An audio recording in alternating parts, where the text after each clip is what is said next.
আজকে আমি বানাবো চিকেন চানা মশলা। তার জন্য সারা রাত আমি চানাটাকে ভিজিয়ে রেখেছি। এবার আমি চানাটাকে প্রেসারে দেব।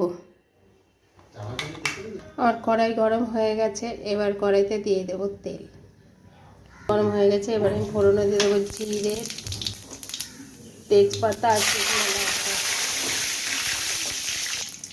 ফোড়নটা ভাজা হয়ে গেছে, এবার দিয়ে দেবো পেঁয়াজ কুচি।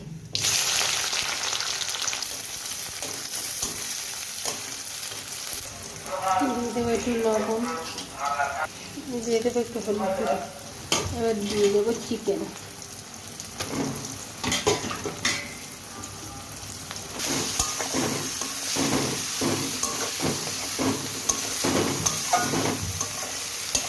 এবার দিয়ে দেবো মশলা, আদা রসুন পেঁয়াজ টমেটো কাঁচা লঙ্কা পেস্ট।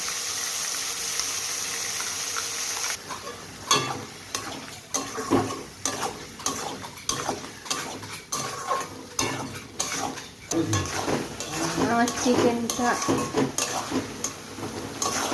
কষা হয়ে গেছে, এবার দিয়ে দেব চানা,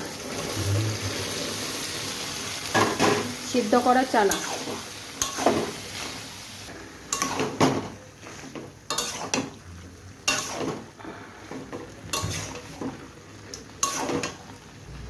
এবার দিয়ে দেব চানা মশলা।